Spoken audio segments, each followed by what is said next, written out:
अशा भव्य दिव्य राज्यस्तरीय वक्तृत्व स्पर्धा आयोजक समितीचे सदस्य तथा पदाधिकारी, आदरणीय परीक्षक वर्ग तसेच उपस्थित जन हो, माझा कोड क्रमांक 28 असून माझ्या वक्तृत्वाचा विषय आहे माणूस जिवंत आहे, माणुसकी ICU मध्ये.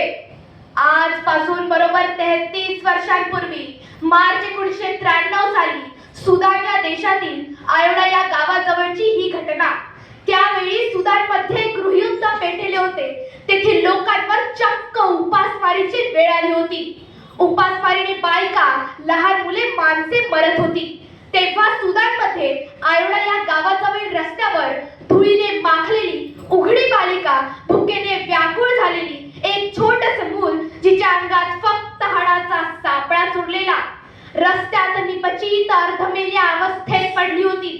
बाजूला ते गिधाड तिच्या मृत्यूची वाट बघत उभे होते. ती बालिका मेल्यावर तिचे मांस चोचून चोचून खाण्यासाठी.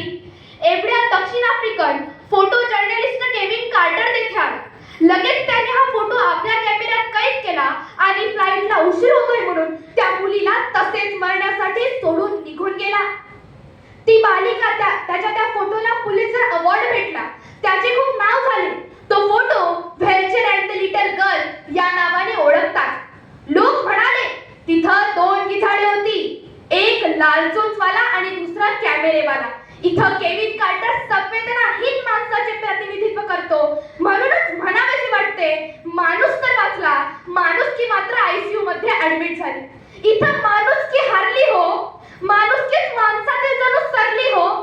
जिवंत येशू ख्रिस्ताच्या त्याच्या नाजूक शरीरात निर्दयपणे खिळे ठोकणारे लोक तेव्हाही होते आणि आजही वावरतच आहेत. जगविद्वत सॉक्रेटिस आणि आमच्या मातेतील संत मीराबाईलाही विषाचा प्याला देणारी माणसं तेव्हाही लज्जित झाले नव्हते आणि आजही लज्जित होत नाहीत. ही माणुसकीला काळीमा फासणारी बाब आहे. सावित्रीच्या अंगावर शेण, चिखल, घाण फेकणारे समाजातील लोकांची आणि असा सडका मेंदू डोक्यात घेऊन फिरणारी जमात आजही जगताना दिसतेच की.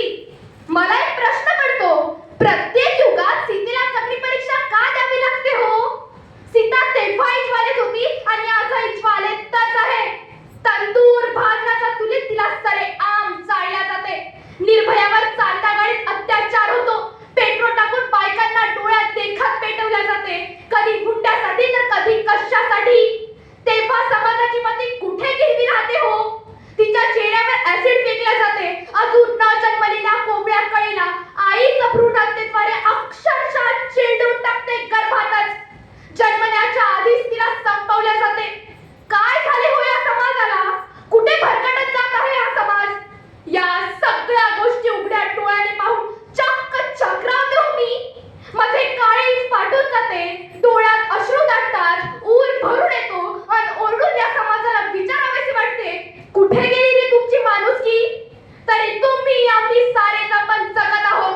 माणूस जिवंत आहे, माणुसकी मात्र ICU मध्ये मरण यातनेत पाय खोरत आहे. अरे वाचवा रे माणुसकीला, तिला अशी मरू देऊ नका रे बाबांनो. कृष्ण, बुद्ध, महावीर, साधू संत, ज्ञानदेवते तुकया, छत्रपती शिवाजी महाराज, फुले, शाहू, आंबेडकर, मदर टेरेसा, बाबा आमटे, सिंधुताई सपकाळ या सगळ्यांनी माणुसकी पुष्ट केली. पण आम्ही मात्र करंटे निघालो. आम्ही त्यांच्याकडून काहीच शिकलो नाही. आमच्यातील माणुसकीचा आलेख सतत खाली घसरतच आहे, नित्य नेमाने. चला आमच्यातील माणुसकी सशक्त करूया. समानता, बंधुभाव, प्रेम, माया, करुणा, संवेदना वाढवूया. इतर धर्माचा आणि माणसांचा आदर करूया. माणुसकी समृद्ध करूया. मनामनातील ईर्ष्या, नफरत, चीड, द्वेष कमी करून माणुसकी जपूया. तिला बलवान करूया. गतीसोबत प्रगती आणि प्रगतीसोबत माणुसकीची कास धरूया. माणुसकीने भरलेला ओतप्रोत एक नवा समाज घडवूया. परंतु माणुसकीला ICUतून बाहेर काढूया. सत्ता, शेती, संपत्तीसाठी भाऊ भावाचा बैर होत आहे.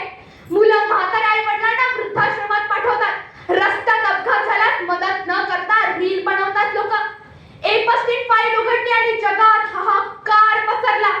अरे वाघ एवढा क्रूर असून, जंगली, हिंस्त्र, रानटी असून तोही वाघाचे मटण खात नाही. आणि हे